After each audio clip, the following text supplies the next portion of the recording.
تو ابھی بھی یعنی کہ یہ نجکاری کرنے کے بعد بھی ہو سکتا ہے 1-2 سال اس کا تھوڑا بہت مائکرو بوجھ ہمیں ابھی بھی برداشت کرنا پڑے گا. لیکن بات یہ ہے کہ یہ ایک ریگولر بلیڈ تھا پاکستان کا, جو الحمدللہ آج گورنمنٹ نے اس کو وونڈ کو ختم کر دیا ہے, بند کر دیا ہے. ٹھیک ہے, اس سے ہمیں ایک چیز تو سمجھ آئی ہے کہ بات میں یہی کہوں گا کہ کافی لوگ یہ کہہ رہے ہیں کہ ہمارے پر IMF کا ایک پریشر تھا. ٹھیک ہے, وہ ہے, وہ صرف PIA کے لیے نہیں ہے, وہ ڈسکو کے لیے اس سے بھی زیادہ ہے. لیکن آپ کو پتہ ہے کہ پرائم منسٹر اپنے شہباز شریف صاحب پہلے دن سے ہی بڑے اس میں ان کی کنوکشن تھی, یعنی کہ ایون جب یعنی کہ ایک زمانہ تھا جب انٹرم گورنمنٹ ابھی نہیں بھی آئی تھی, تب سے وہ کہہ رہے تھے کہ ہمیں PIA اور یعنی کہ اسٹیل مل کا نام بعد میں آتا ہے, PIA واز اے ٹاپ. انہوں نے ہمیشہ ان کا یہی ویو پوائنٹ رہا ہے کہ PIA کو ہمیں بہرحال پرائیویٹائز کرنا پڑے گا, اور الحمدللہ آج ہم نے کر دیا ہے. اور باقی یہ ہے کہ جس طرح ہماری بہن نے کہا ہے, ڈسکو جو ہے وہ آپ کو امیجیٹلی کرنے پڑیں گے, کیونکہ وہ PIA سے اگر زیادہ نہیں تو کم بھی نہیں کھا رہے ہیں. اور PIA تو چلے بوجھ تھا نا حکومت پاکستان پہ, ڈسکو تو ڈائریکٹ میرے اور آپ کے اوپر بوجھ ہے, کیونکہ وہ جو بجلی چوری ہوتی ہے وہ میں نے اور آپ نے پیسے دینے ہوتے ہیں اس کے.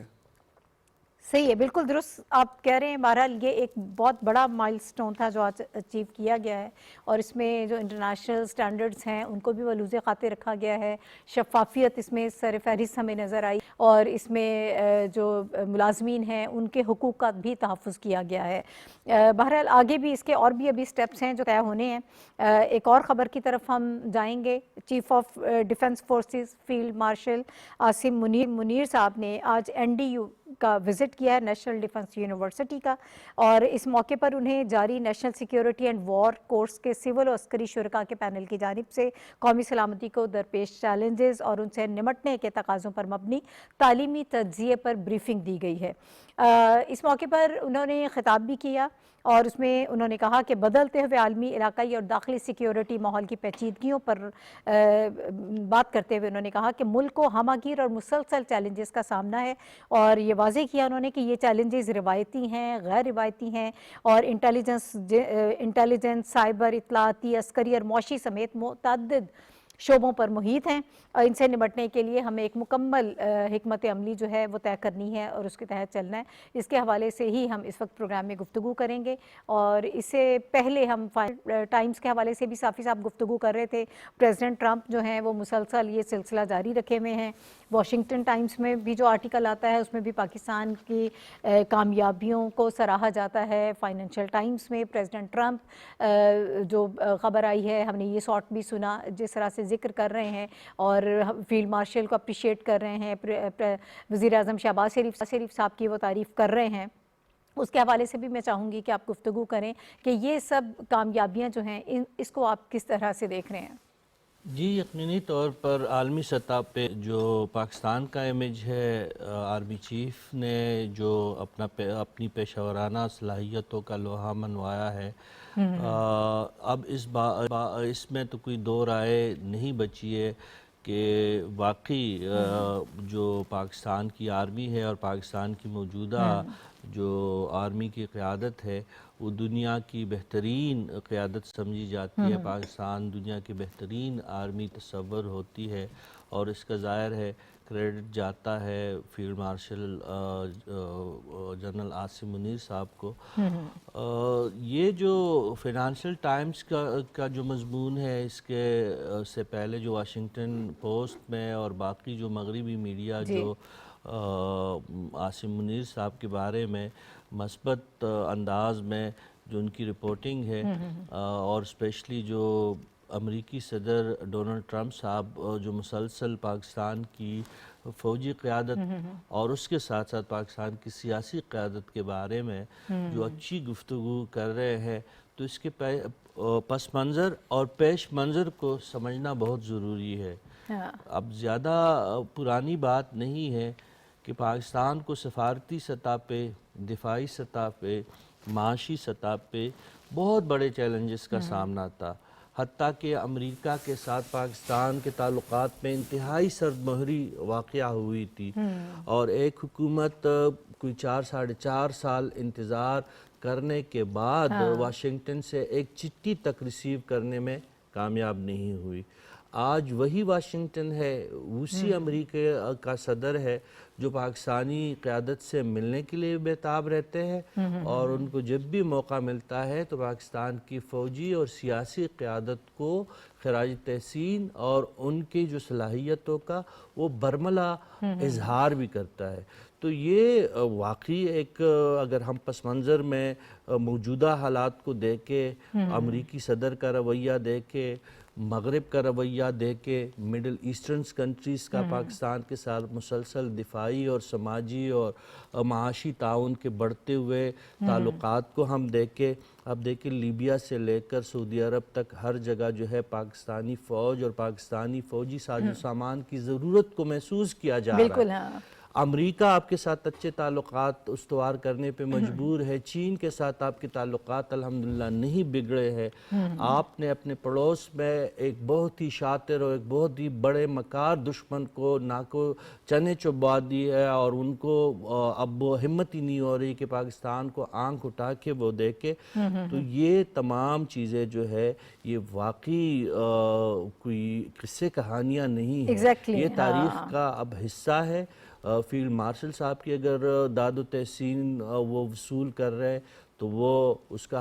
حقدار ہے. ایز اے اسٹیٹسمین اگر شہباز شریف صاحب کی کو داد دی جاتی ہے تو واقعی اس کی اکنالجمنٹ جو ہے وہ بالکل جائز ہے, اور اس کا مستقبل پہ جو پیش منظر پہ ان اچھے بیانات اور پاکستان کے لیے اچھے بین الاقوامی احساسات کا جو نتیجہ نکلے گا وہ پاکستان کے دفاع, پاکستان کی معیشت اور پاکستان کے معاشرت پہ اس کے بہت ہی اچھے اثرات مرتب ہوں گے. ٹھیک ہے اقرار صاحب, میں آپ کی طرف آؤں گی. اس وقت انٹرنیشنل میڈیا اور وائٹ ہاؤس سے جو پاکستان کے لیے آواز اٹھ رہی ہے یہ یقیناً بہت پازیٹیو ہے, اور اس میں پاکستان کے کردار کو سراہا جا رہا ہے. ہم سب یہ جانتے ہیں کہ مئی کے بعد یکسر حالات تبدیل ہو گئے, اور وزیر اعظم صاحب کے حوالے سے بات ہم نے کی کہ ان کی صلاحیتوں کا اعتراف کیا جا رہا ہے. پھر فیلڈ مارشل کی صلاحیتوں کا جس طرح سے برملا اعتراف کیا گیا پریزیڈنٹ ٹرمپ کے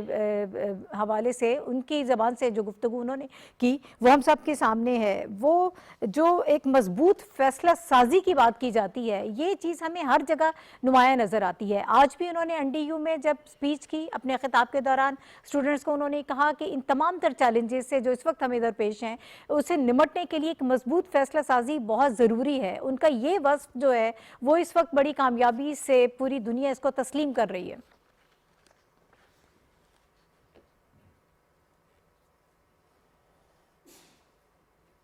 دیکھیں سب سے بڑی بات یہ ہے کہ جو میں فائنانشل ٹائمز کے اگر انٹرویو جو ان کا ایک آرٹیکل ہے اس میں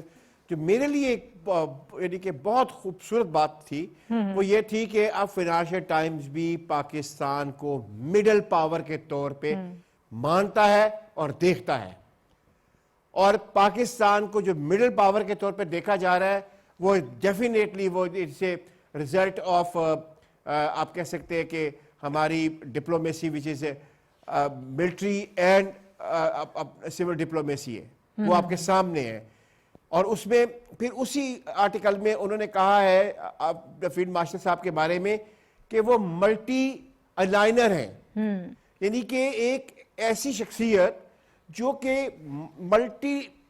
پرونگ میں الائن کرتی ہے اور اس میں ایک بیلنس رکھے ہوئے ہیں. اور دوسری طرف آپ دیکھ لیں یعنی کہ پرائم منسٹر صاحب کی جو ریسنٹلی آپ نے وہ ویڈیوز یا وہ اپنے فوٹیج دیکھی ہوگی پریزیڈنٹ پوٹن کے ساتھ,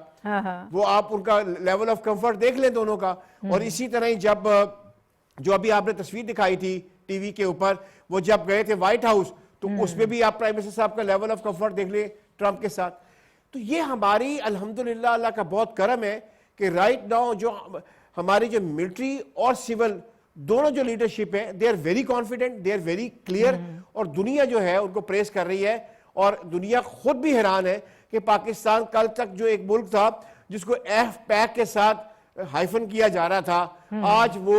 دنیا کہتی ہے کہ وہ مڈل پاور ہے. ٹھیک ہے ڈاکٹر صاحب, میں آپ سے بھی اسی پر آپ کی رائے چاہوں گی. اور مڈل پاور سے مراد ہوتی ہے کہ ٹاپ جو دنیا کی پاورز ہیں P5 جسے کہتے ہیں یا P8 ہے اس کے نیچے ہے. ٹھیک ہے, آپ کی گفتگو مکمل ہو گئی ہے اقرار صاحب. ٹھیک ہے ڈاکٹر صاحب میں آپ کی طرف آؤں گی. لندن سے لے کر واشنگٹن اور پوری دنیا جو ہے ہمارے دوست ممالک تو آبویسلی پہلے بھی ہماری صلاحیتوں کے معترف تھے، لیکن اب جس طرح سے ان سب چیزوں کو ہماری اسٹرانگ پالیسیز کو ایکنالج کیا جا رہا ہے، دو اہم شخصیات ہیں جس کا کریڈٹ ان کو جاتا ہے. فیلڈ مارشل کی بات کر رہی ہوں، وزیر اعظم کی بات کر رہی ہوں، ان کی فیصلہ سازی کی صلاحیت کتنی مضبوط ہے. پھر جو بات کر رہے تھے یہاں پہ اقرار صاحب کہ انہیں جو ہے کثیر الجہتی خارجہ پالیسی کے ماہر قرار دیا گیا ہے فیلڈ مارشل کو، یہ پاکستان کے لیے ایک بہت بڑی بات ہے. اعزاز کی بات جی ناہید. دیکھیے یہ جو ڈونلڈ ٹرمپ صاحب جو ہیں آج تو انہوں نے جو اسٹیٹمنٹ دی ہے اس میں ایک انکشاف بھی کیا ہے کہ اصل میں بھارت کے 8 طیارے ہیں. ایک پہلو تو یہ ہے، اور دوسرے انہوں نے ہماری لیڈرشپ کو، وزیر اعظم صاحب کو اور فیلڈ مارشل صاحب کو بہت اچھے الفاظ میں خراج تحسین پیش کیا ہے. یہ اس خراج تحسین کو اور پاکستان کے لیے یہ جو تعریفی رویہ عالمی سطح پہ ہمیں دکھائی دے رہا ہے، اس کا کانٹیکسٹ سمجھ میں نہیں آ سکتا جب تک ہم اپنے ریجنل حالات کو نہ سمجھیں. ریجنل حالات جب میں یہ کہہ رہا ہوں تو اس کا مطلب یہ ہے کہ بھارت کی خارجہ پالیسی اور اس کی سازشوں کو نہ سمجھیں. بھارت کی خارجہ پالیسی، اس کی سازشیں اور مواقع سے فائدہ اٹھانا کیا تھا. کل میں نے افتخار عارف صاحب کی ایک نظم 12واں کھلاڑی کی 2-3 لائنیں آپ کی خدمت میں پیش کی تھی. وہ 2-3 لائنوں کا مطلب یہ تھا کہ دراصل ان کمزور مواقع کے انتظار میں انڈیا بیٹھا رہتا ہے جس سے وہ فائدہ اٹھا سکے. 12واں کھلاڑی بھی یہی کرتا ہے. تو اب ہوا کیا ہے؟ ہوا یہ ہے، یہ جو آپ کو وزیر اعظم کو اور فیلڈ مارشل کے لیے جو تعریفی کلمات ہیں اور ان کے لیے کہا گیا ہے کہ وہ کیسے اسٹریٹجسٹ ہیں خارجہ پالیسی کے میدان میں، اور کس طرح سے یعنی وہ ملٹی پرونگ جو ان کی اسٹریٹجی ہے اس میں ہر فریق کو، اس کے ہر سٹیک ہولڈر کو اس کی اپنی جگہ پہ رکھ کر اس کے ساتھ ڈیل کر رہے ہیں. تو اس کا مطلب یہ ہے کہ دراصل انہوں نے اپنے ریجن کو ڈیسٹیبلائز کرنے والی اور دنیا کو ڈیسٹیبلائز کرنے والی طاقتوں کا چہرہ دکھا دیا ہے. کیا چہرہ دکھایا ہے؟ ایک چہرہ وہی ہے جو امریکہ کی طرف سے ہمیں اطلاع ملی کہ اس مئی کی جنگ میں پاکستان نہیں، انڈیا کی طرف سے ایٹمی حملے کا خطرہ تھا، اور اس کے نتیجے میں اتنے بڑے پیمانے پہ جاری نقصان ہونا تھا جس کا ذکر آج بھی کیا ہے صدر ٹرمپ نے. تو یہ سارے مناظر دنیا کے سامنے ہم نے کامیابی سے پیش کیے ہیں. تو اب اگر اس سچویشن کو ہم دیکھیں اور اسی نظم کی 12واں کھلاڑی اس کی آخری 3 لائنیں جو افتخار عارف صاحب کی ہیں اس کو ذرا ان کی جو سیکنڈ تھرڈ نیچے سے تیسری لائن ہے وہ یہاں سے شروع ہوتی ہے، تم بھی افتخار عارف. تو اگر آپ یہ کریں کہ تم بھی ہے بھارت ایک دن ڈوب جاؤ گے، تم بھی ہے بھارت ایک دن ٹوٹ جاؤ گے. تو دراصل یہ وہ عمل ہے، بھارت نے اپنے کرتوتوں سے خود کو اس مقام پہ لا کھڑا کیا ہے اور دنیا نے اس کو پہچاننا شروع کر دیا ہے. پہچاننا نہیں شروع کیا، اس کی مکاری کو پہچاننے کے بعد اس نے درست سائٹ پر اپنا وزن ڈالنا شروع کر دیا ہے. تو یہ پاکستان کی لیڈرشپ کی، فیلڈ مارشل کی، وزیر اعظم کی، نائب وزیر اعظم، وزیر خارجہ کی اور پوری پاکستانی قوم کی کامیابی. ٹھیک ہے شلیلا، آپ اس پہ کیا کہیں گی؟ کس طرح سے آپ دیکھ رہی ہیں سارے معاملے کو؟ دیکھیں ناہید، کل بھی ہم اسی کے اوپر بات کر رہے تھے کہ یہ ہماری جو سول اور ملٹری لیڈرشپ ہے، ان کی جو فورن پالیسی ہے، یہ اسی کی وجہ سے آج پاکستان کا ایک مقام بن رہا ہے. مطلب پہلے یہ بات کی جاتی تھی اور ہمارا دشمن یہ پروپیگنڈا کر رہا تھا جی پاکستان تو آئسولیشن کا شکار ہو گیا، پاکستان کے خلاف تو جو ہے وہ خبریں لگ رہی ہوتی ہیں، پاکستان کے ساتھ کوئی ملک جو ہے وہ تجارت نہیں کرنا چاہتا، پاکستان کے اندر کوئی ملک آنا نہیں چاہتا کہ یہاں پہ دہشت گردی ہے. لیکن آج مئی کے بعد جو سچویشن ہے وہ ٹوٹلی تبدیل ہو چکی ہے. ہر روز یہاں پہ کسی نہ کسی ملک کے کوئی نہ کوئی سربراہان آ رہے ہوتے ہیں. پھر اس کے بعد ہم نے اپنے ریجن کے اندر جو طاقتیں تھیں، روس ہو گیا، چائنا ہو گیا، ایران ہو گیا، ان سب کے ساتھ ہمارے تعلقات دیکھ لیں. پھر ریجن سے باہر ہم مڈل ایسٹ کی طرف اگر چلے جاتے ہیں، سعودی عرب کے ساتھ ہمارا معاہدہ ہو رہا ہے. امریکہ جو ہے، جب پریزیڈنٹ ٹرمپ آ رہے تھے تو سب سے زیادہ انڈیا میں خوشیاں منائی جاتی کہ بس جی وہ آ گئے ہیں، وہ ہمارے ساتھ ہیں اور ہماری پالیسی کو لے کے چلیں گے. لیکن وہ آج کن کی تعریف کر رہے ہیں؟ وہ پاکستانی لیڈرشپ کی تعریف کر رہے ہیں. وہ کن کے ساتھ تجارت کرنا چاہ رہے ہیں؟ وہ پاکستان کے ساتھ تجارت کرنے چاہ رہے ہیں. مطلب آپ کہیں پہ بھی وہ چلے جائیں، وہ پاکستان کے